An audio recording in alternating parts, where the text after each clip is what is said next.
while I'm doing that, my name is Ivar Grimstad, and I'm the Jakarta EE developer advocate at Eclipse Foundation. And I'm going to do a talk here today titled From Spring Boot 2 to Spring Boot 3 with some Java 21 or 22 and Jakarta EE. I may have to skip the Java 22 part due to time, but we'll see how it goes. So, to get started, if you want to follow me on social media, anywhere, you can see all my links there. Please feel free to reach out if you are interested in engaging with me in the community. I'm traveling a lot, so if you're out at some conference somewhere, please feel free to contact me there. Before I start the spring part of this talk, I'm going to do a little introduction to Jakarta EE, and then I'll tie it into why it's important for Spring developers to have some knowledge about what's going on with Jakarta EE. And the current release of Jakarta EE is Jakarta EE 10, and that was released in about 1.5 years ago, in September 2021. So it's been there for a while, and I'll go through some of the specifications there and how it relates to Spring. And also, I'm talking about specifications, and as opposed to Spring, which is considered to be a framework, Jakarta EE is a set of specifications, and it differs a little bit from a framework. A specification is a textual or human-readable description of some piece of technology. It has some API artifacts that you can get from Maven Central. That's typically what we as developers are using. And we have a test compatibility kit, or TCK, that is a test suite that validates that an implementation implements this specification, all the requirements specified in the document and the API. And if it passes the TCK, it's considered to be a compatible implementation. And we can have multiple compatible implementations of a specification. And that's where it differs from Spring, because Spring is an implementation, or it is a framework. So it doesn't have this specification concept. And in order to ratify a final specification, we need at least one compatible implementation of the specification. And that has to be open source. And after that, it can be any license to the product. And Jakarta EE has a lot of specifications. You can see all of them here. And all the blue ones were updated in 10 from Jakarta EE 9. And you may see some familiar names here. I'll go through a couple of them and see how it ties into Spring. But first, I'll just give this overview of the Jakarta EE 10 platform. And this is the entire suite of specifications that it consists, Jakarta EE consists of. If we peel away the more enterprisey flavored specification, we're left with a subset that we call the Jakarta EE web profile. And this is a profile that is targeting more web typical applications. You have everything from persistence to UIs in traditional web applications. And if you peel away all the UI and more the traditional web stuff, we're left with a stack called the Jakarta EE core profile. And in Jakarta EE 10, this is the first time we introduce a new profile since the web profile was introduced in Java EE 6. So that has been around for a while. And Jakarta EE core profile is targeting the headless services, or microservices if you like. And this is a stack of specifications that give you what you need to create a typical microservice. And you may notice this is where we have the only new specification in Jakarta EE 10, and that is the CDI Lite. And CDI Lite is actually not a specification on its own. It's a subset of CDI, which takes away the dynamic features of CDI that is resolved at runtime and can do it at compile time. So implementations of Jakarta EE core profile can use GraalVM to compile to native images if you like to. And as of today, we actually have an implementation that really implements this, and that is Helidon from Oracle. They filed a certification request a couple of hours ago, so that's fairly new. The other implementation of core profile are more the traditional that implements the full CDI spec. So with Jakarta 10, we set the API source level for Java SE 11. That means the APIs are compiled to 11. and we're using any language features in Java up until Java 11. But we make sure that the TCK are runnable with Java 11 and 17, and even 21 for some of the implementations. But we guarantee it on 11 and 17.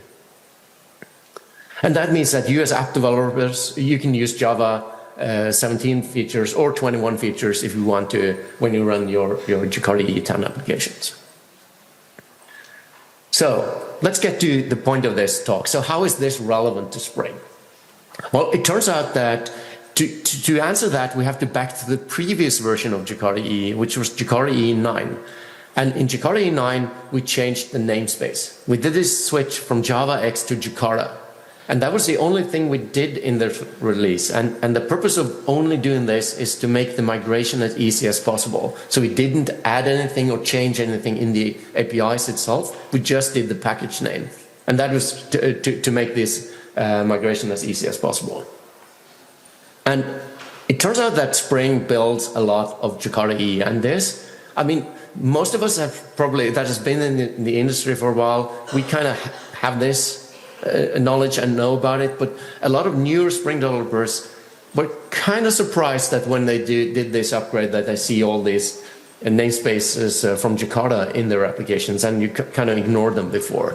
And the main topic of this talk is this namespace migration when you do the Spring migration from Spring Boot 2 to Spring Boot 3. And I won't focus on the Spring specific backwards incompatibilities that they introduced from 2 to 3, like the security stuff or other things. I will focus on the Jakarta and how you handle your dependencies. So let's look at a couple of specifications and kind of, if you're not convinced that Spring builds on Jakarta EE, then let's look at it. And usually this is where I ask people to raise their hand. So if you know about Jakarta persistence or use Jakarta persistence, and Jakarta persistence is also known as JPA, and you may also probably use Hibernate ORM in your Spring applications. So if you use Hibernate, which is an implementation of Jakarta persistence or JPA, that means that you are using Jakarta persistence directly in your Spring application. Then you can actually say yourself that you're a Jakarta EE developers as well as a Spring developers, because Hibernate is one of the compatible implementations of Jakarta persistence, and it's used directly in Spring. And in Jakarta 10, we introduced UIDs as basic Java types in Jakarta persistence. And even though this was introduced in Jakarta 10, it turns out that the Hibernate version that Spring Boot pulls in when you use it, if you don't specify the version, you will get the Jakarta 10 version. So it's not the Jakarta 9, which is the baseline for Spring Boot 3, but it's Jakarta EE 10 version of persistence. And that means that you can use this as well. So it is available for you just because we added it in 10, and Spring pulls in a Hibernate that implements Jakarta 10, and then you get it for free in Spring. It's kind of the same thing with bean validation, or as it's been changed name now to Jakarta validation. And Jakarta validation is implemented by Hibernate Validator. So if you do any of these @valid or @email or @notnull annotations in your application, they come from Jakarta validation brought to you by Hibernate Validator that Spring pulls in when you configure your application. So you're actually using this directly as well. And there's one that is maybe the most important one, and that is Jakarta Servlet. So every Spring Boot application is so integrated with Servlet that you probably notice when you start up your Spring Boot application that it starts up Tomcat and starting Servlet engine. And this is by default. So if you use from startspring.io, you get the Tomcat embedded into your Spring Boot application. You can change this to any other, like for example, Eclipse Jetty or Undertow or OpenLiberty or something else. But all of these implement Jakarta Servlet and is an integral part of Spring Boot. So I could go through more of these. but I'll just do a quick overview of how big it is. So this is the Jakarta 10 platform. So you see it's about the same specifications as for Jakarta 11. Some of them are getting updates. You see persistence and validation and servlets. They're receiving updates in 11. So when these features are available, they will more or less automatically be pulled into Spring Boot, and you will be able to use them directly. And if I just color all of these blue, so this is Jakarta 11, so we don't bother about what's new and what's old. And if I lay over those that are used by Spring, you can see it's about half of them are directly used or indirectly or pulled in or implemented by in some way or form by Spring and Spring Boot. So you see it's a very tight coupling between Jakarta EE 11 or Jakarta EE in general and Spring Boot and Spring. So that was a lot of slides. I guess it's time for some demo or some stuff here. So the first one is actually just a scenario. I won't show any code here, but imagine you're creating a new Spring app. And if you're like me, you don't have any problems with bundling applications as WAR files. I mean, in the start Spring.io, you can choose jar or WAR. The most common approach is to use jar, and that is what I will use in the remainder of this talk. But if you're, for example, want to use it as a WAR, and you have a Tomcat server running somewhere in your basement, you have your IT ops guy in the basement, he's running the Tomcat 9 cluster for you, and you create a new Spring Boot 3 app from start Spring.io and ask him to deploy it. Do you think this will work? So the answer here is yes. It will start without any failures. It will seemingly work, but when we start using it, nothing really will happen, or very little will happen as you expect it would be. And that's because Tomcat 9 implements the servlet implementation on the javax namespace. And Spring Boot 3 brings in the Jakarta namespace, so that Jakarta servlet won't be discovered by the Tomcat. So what you have to do then is to ask your IT ops guy to install Tomcat 10 or higher, because then the Jakarta servlet will be discovered and the application will perform as expected. I realize this is not the usual scenario these days, so we will look at the more commonplace, where we have a Spring Boot application. It's packaged as a jar. It's directly generated from Start Spring.io, but I want to upgrade it from Spring Boot 2 to Spring Boot 3. So I have this Duke boot application in Spring Boot 2. And I'll share my screen, the IDE here, and walk through this application and also run it so we can see how it works. So as you see here, it is a Spring Boot 2.7.8, which is not the latest version of 2.7, but it's up there. It's typically where we start doing these migrations. It's on Java 17. It has a couple of dependencies and in-memory database, but nothing really more going on here. The application itself is a Spring Boot application that just is starting itself. So it's just the simplest way of doing it. Nothing set up or anything.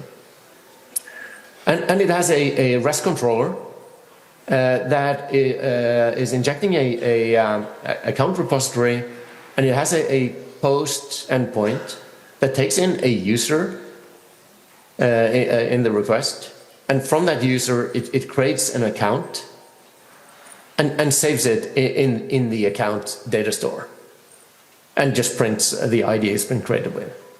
It also has a get endpoint that lists all the users, and it just calls the find all method in the account repository.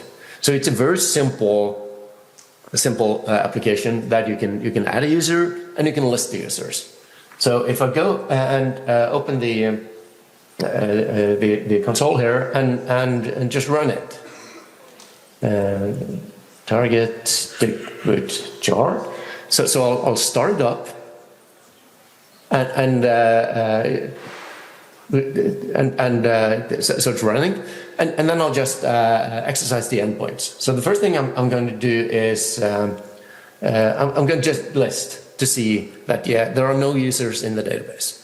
So you can see it's empty, it's an in-memory, it's cleared every time I restart the app.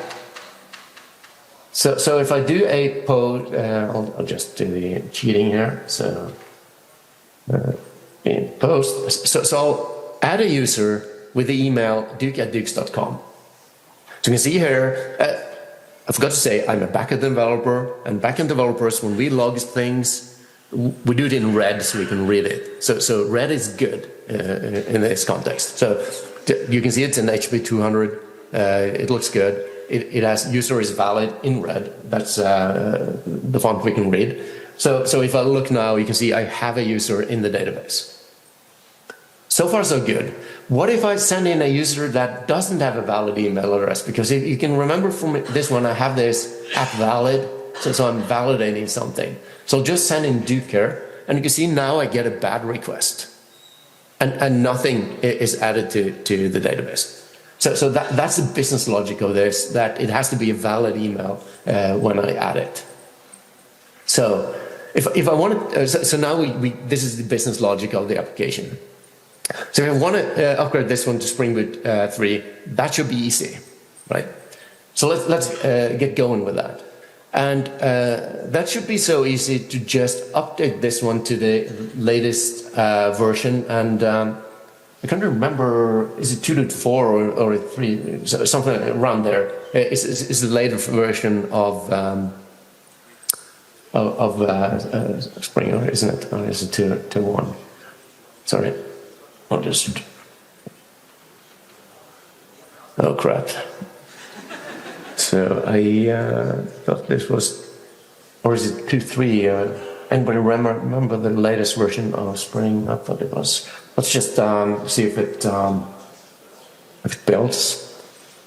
There we go. I'll stop it and I'll just ditch and see if it runs.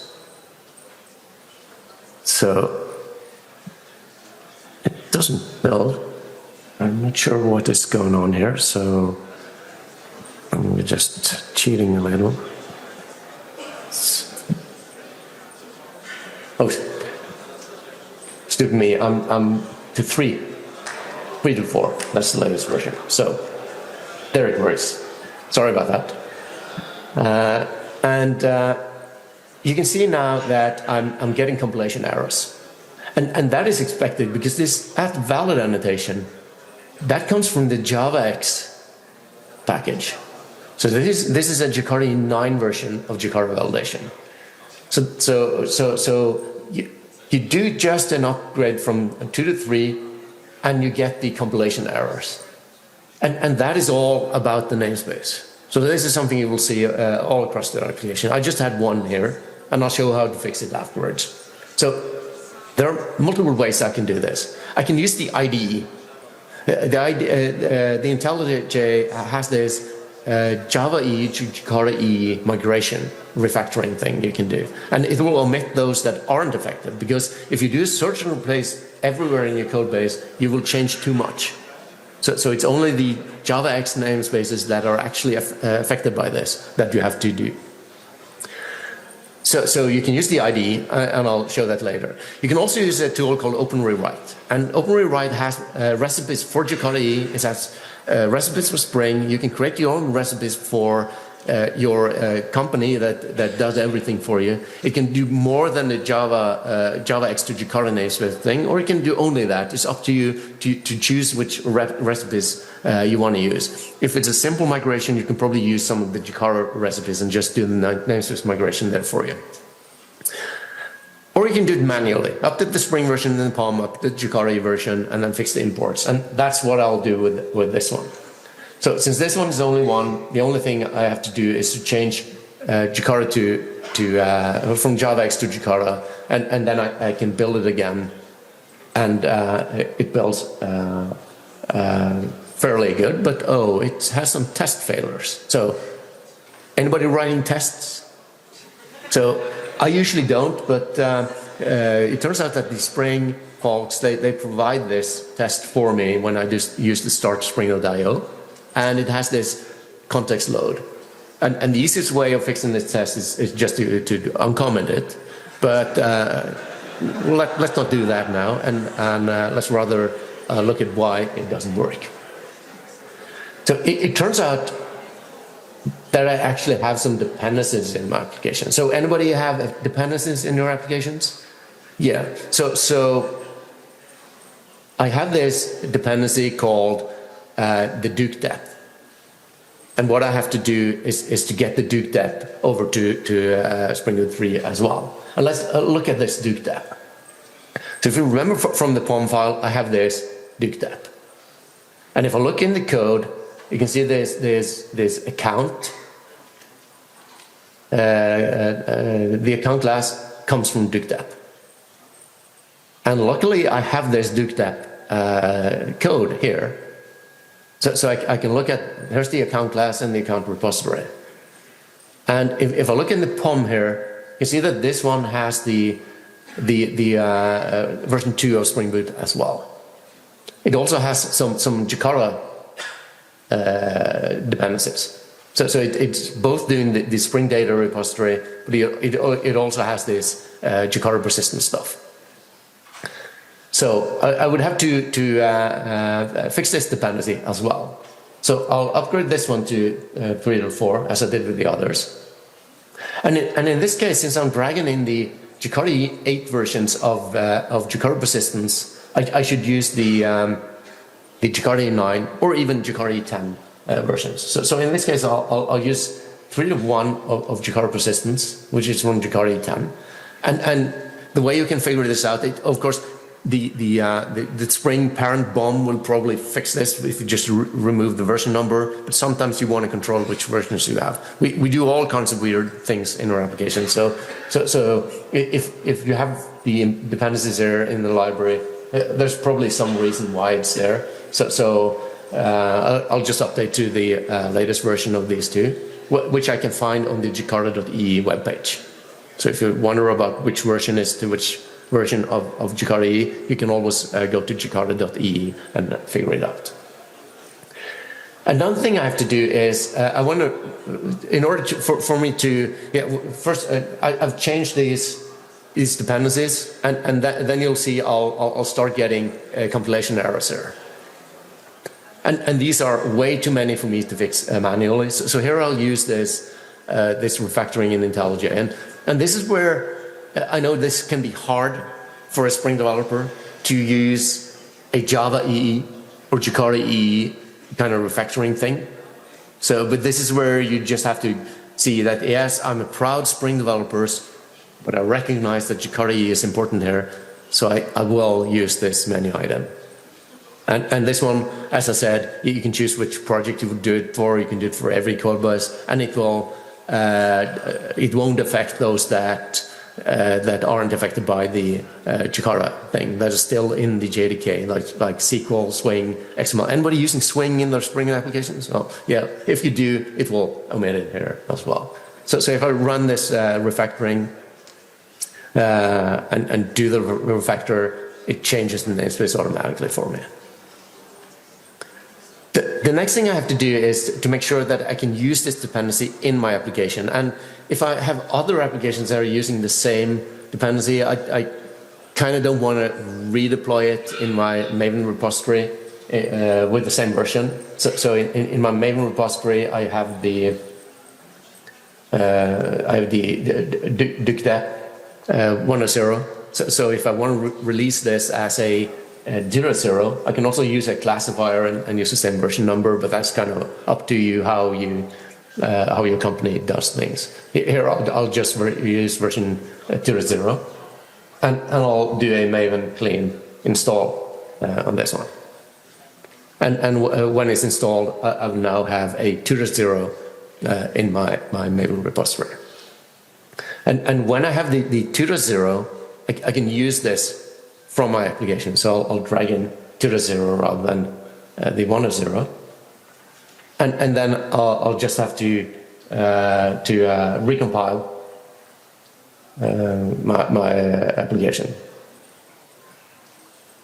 I'll just do the package, and then I'll run it. And remember, this is where it failed last time when I did the compilation, so now it works. And the application starts up fine. So it seems like we've done everything correctly here. So let's just exercise the endpoints and see how it goes. Remember, it's an in-memory database, so it's clean.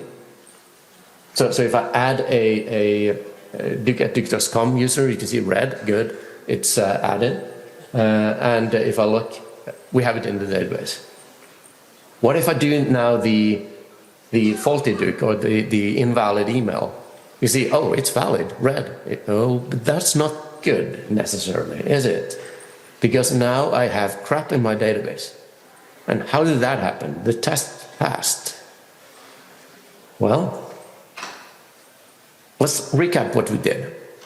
So what we did was we took this Duke dependency, we had the source for it, so we can do the migration from a 1.0 to 2.0.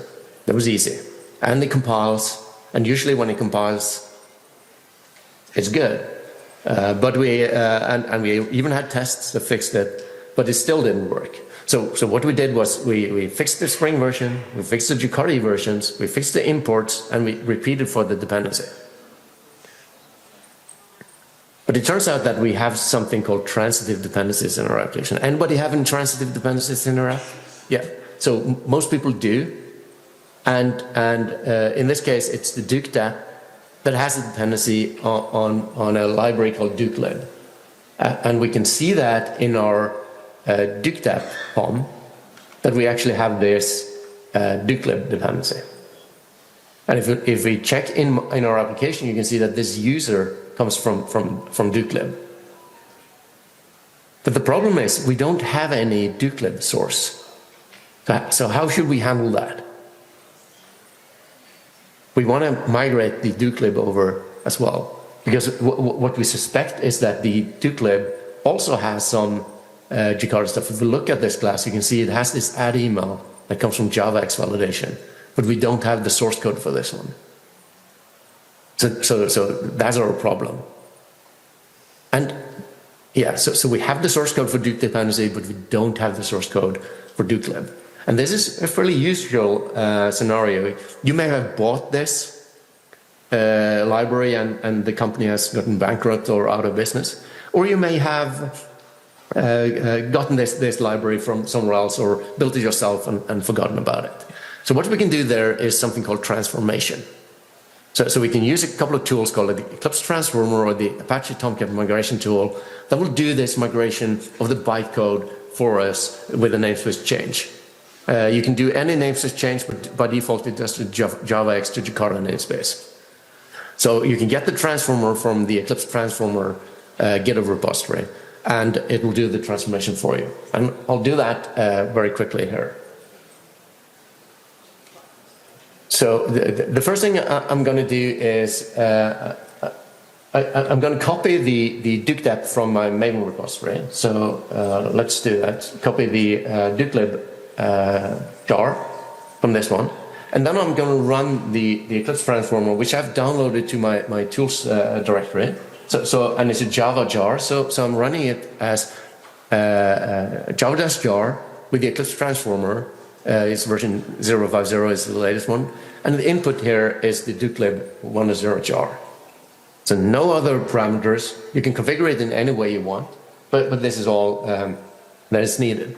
And now I have a output lib 1.0 jar. So if we do compare these, look at these two jar files, you can see that the original one has the javax namespace, and the output is transformed to the Jakarta namespace. It's done on bytecode level, so you don't have to do anything yourself.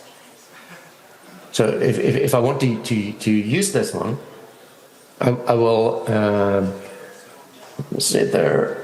Go open this one again. So I'll install this in my Maven repository and then start using it in my Maven projects.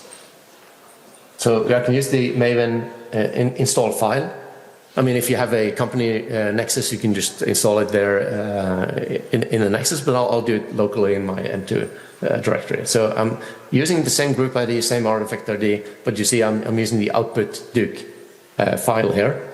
And then I'm increasing the version to version 2.0. So I just have to go one step down. There, and then run the command set. So now I have the Dukelib 2.0 here as well. So if I want to use this in my application, what I have to do is in the Duke dep that brings it in, I have to increase this to 2.0. So I'm now pulling in the new one. And then I have to rebuild the Duke dependency. And then I also have to rebuild my application since it drags it in. So if I now do it there, and I start it, and then I'll exercise the endpoints. So let's hit. Nothing there. If I do the real Duke, it's valid.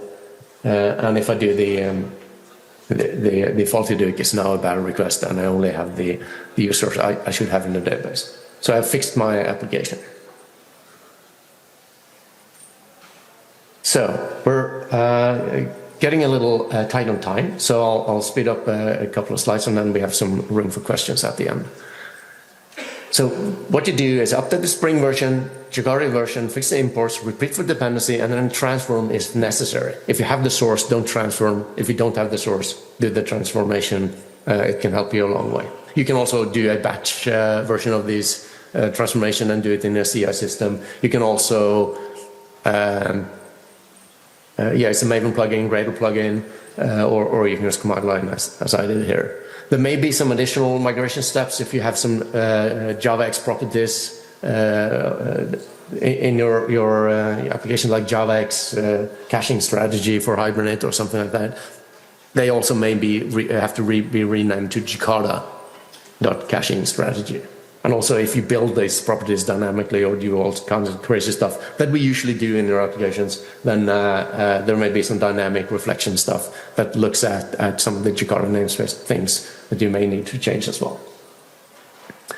Java 21, I'll skip this one. It works with Java 22 and Java 21 if you want to use these.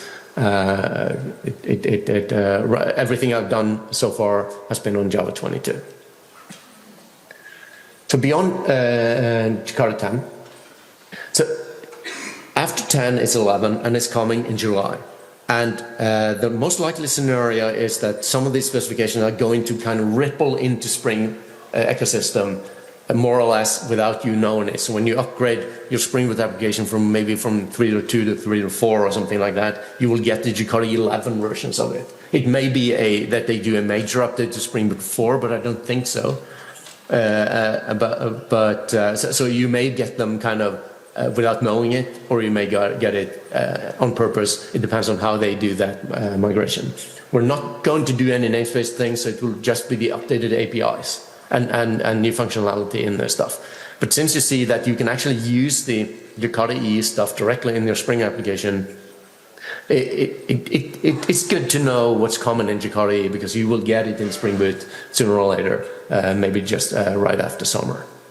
We're doing the release cadence of Jakarta EE now, like 6 to 9 months after the latest LTS of Java. So Java 21 was in September. So in June, July, we will release Jakarta 11. And that's kind of the cadence we're hoping to achieve. We're doing a Jakarta data specification that is standardizing the repository pattern for data access, which is exactly the same thing as Spring Data does. We have help from the Spring Data team, and we're working with them.